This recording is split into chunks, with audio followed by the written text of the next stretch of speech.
PT Indonesia Kendaraan Terminal Tbk mencatatkan penurunan laba bersih sebesar 9,3% menjadi 103,28 miliar rupiah pada semester 1 tahun 2026.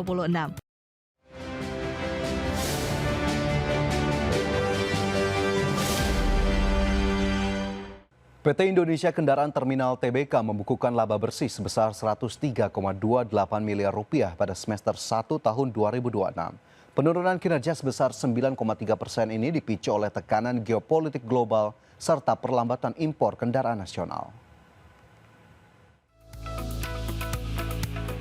PT Indonesia Kendaraan Terminal Tbk mencatatkan penurunan laba bersih sebesar 9,3% menjadi 103,28 miliar rupiah pada semester 1 tahun 2026. Penurunan kinerja ini dipicu eskalasi konflik di Timur Tengah yang mengganggu rantai pasok otomotif global. Kondisi tersebut berdampak langsung pada operasional Terminal Internasional Jakarta yang menyumbang 87% terhadap total pendapatan perseroan.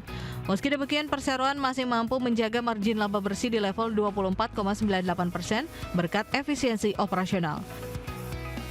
Manajemen menegaskan bahwa kondisi keuangan perusahaan tetap sehat dengan status debt-free company.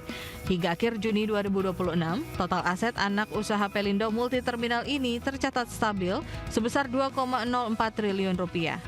Sementara itu, aset lancar perseroan tercatat meningkat 4,01% menjadi 1,21 triliun rupiah dari posisi akhir 2025 sebesar 1,17 triliun rupiah.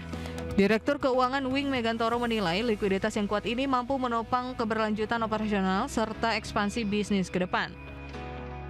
Sementara itu, harga saham emiten IPCC ditutup melemah 5,4% ke level Rp1.140 per saham pada perdagangan Senin 27 Juli 2026. Pelemahan harga saham tersebut merupakan bentuk respon pasar modal terhadap rilis laporan kinerja keuangan semester pertama perseroan. PLT Direktur Utama Bagus Dwi Poyono optimistis, tekanan geopolitik global ini hanya bersifat tantangan jangka pendek bagi industri logistik. Perseroan akan terus memperkuat strategi Integrated Auto Solutions serta efisiensi biaya guna menjaga daya saing bisnis. Berbagai sumber IDX Channel. PT Medco Energi Internasional Tbk telah menyiapkan dana pelunasan pokok obligasi senilai 600 miliar rupiah. Pelunasan surat utang yang jatuh tempo pada 9 September 2026 ini dilakukan guna menjaga komitmen serta kesehatan keuangan perseroan. PT Medco Energi Internasional Tbk telah menempatkan dana pelunasan pokok obligasi di rekening escrow perusahaan. Berdasarkan keterbukaan informasi Bursa Efek Indonesia, nilai pokok obligasi berkelanjutan 4 tahap 1 tahun 2021 seri B tersebut mencapai 600 miliar rupiah. Direktur Medco Energi Beni Setiawan menyatakan dana pembayaran kupon yang terutang juga telah diamankan pada rekening giro perusahaan. Seluruh pembayaran pelunasan dipastikan akan dieksekusi secara tepat waktu sesuai jadwal pada 9 September 2026 mendatang. Sumber dana pelunasan pokok obligasi ini berasal dari hasil penerbitan obligasi berkelanjutan 6 tahap 1 tahun 2025. Aksi korporasi yang digelar pada Juni 2025 lalu tersebut berhasil menyerap total nilai emisi mencapai 1 triliun rupiah. Manajemen menegaskan sejak awal perolehan dana obligasi tersebut memang diproyeksikan untuk refinancing atau pelunasan utang jatuh tempo tahun 2026. Hingga saat ini perseroan memastikan tidak ada perubahan rencana material terkait komitmen pelunasan surat utang tersebut. Adapun obligasi seri B yang akan dilunasi ini memiliki tenor 5 tahun dengan penawaran kupon tetap sebesar 8,5% per tahun. Instrumen penerbitan tahun 2021 tanpa jaminan khusus ini sebelumnya mengantongi peringkat IDA Plus dari Pevindo. Dana hasil penerbitan awal kala itu dimanfaatkan perseroan untuk membiayai kembali utang belanja modal serta akuisisi aset. Penyiapan dana pelunasan ini mempertegas komitmen Medco Energi dalam menjaga kepercayaan para investor pasar modal. Berbagai sumber IDX Channel. Kita beralih ke informasi lain, pemirsa. Menteri Pertanian Amran Sulaiman memastikan harga telur dan daging ayam mulai berangsur normal usai aktivitas sekolah kembali berjalan dan kembalinya program makan bergizi gratis. Adapun saat ini harga pembelian pemerintah untuk ayam hidup ditetapkan sekitar Rp25.000 per kilogram, sedangkan telur ayam ras sebesar Rp26.500 per kilogram. Menteri Pertanian Amran Sulaiman memastikan harga telur dan daging ayam mulai berangsur normal usai aktivitas sekolah kembali berjalan dan kembalinya program makan bergizi gratis sebagai penyerap hasil produksi peternak. Amran menyebutkan pihaknya akan terus memastikan harga kedua komoditas tersebut dijaga agar tidak jatuh di bawah harga pembelian pemerintah atau HPP.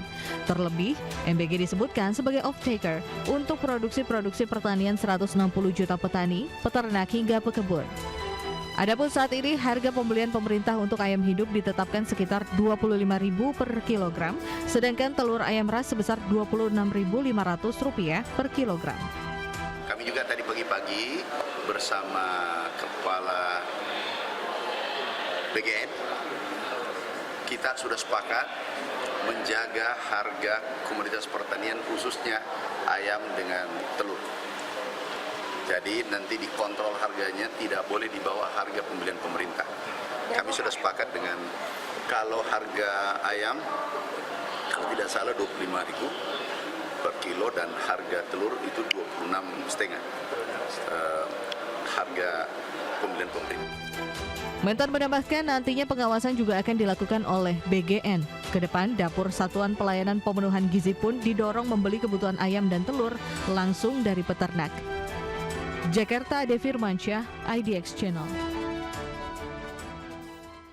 Pemirsa, anak usaha PT Solusi Sinergi Digital Tbk resmi menerbitkan obligasi berdenominasi yen Jepang atau Samurai Bonds senilai 2,4 triliun rupiah.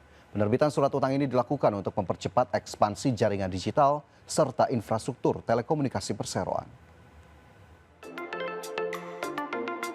PT Integrasi Jaringan Ekosistem atau WIF resmi meluncurkan Samurai Bonds berdenominasi yen di pasar modal Jepang. Anak usaha emiten dengan kode saham WIFI ini menerbitkan surat utang dengan total nilai emisi mencapai 21,4 miliar yen atau setara dengan 2,4 triliun rupiah. Aksi korporasi tersebut telah terlaksana pada 24 Juli 2026 lalu. Direktur Utama PT Integrasi Jaringan Ekosistem Hendrik T. mengatakan penerbitan obligasi ini berhasil memperoleh peringkat BBB+ dari Japan Credit Rating Agency. Penerbitan Samurai Bonds tersebut terbagi ke dalam dua seri instrumen investasi jangka panjang. Seri pertama memiliki tenor 3 tahun dengan nilai penerbitan 19,4 miliar yen serta tingkat bunga 3,4% per tahun. Sementara seri kedua berjangka waktu 5 tahun senilai 2 miliar yen dengan tingkat bunga sebesar 3,92% per tahun. Seluruh dana hasil penerbitan akan dialokasikan untuk belanja modal perluasan jaringan Fiber to the Home atau FTTH. Selain pengembangan infrastruktur digital, dana segar juga dimanfaatkan untuk kebutuhan modal kerja serta pelunasan fasilitas utang perseroan. Manajemen menegaskan aksi korporasi ini memberikan dampak positif terhadap struktur keuangan grup melalui pendanaan bersaing, kapasitas operasional, serta mendukung pertumbuhan bisnis berkelanjutan. Pihak perseroan memastikan penerbitan instrumen ini telah memenuhi seluruh regulasi otoritas keuangan Jepang. Berbagai sumber IDX Channel.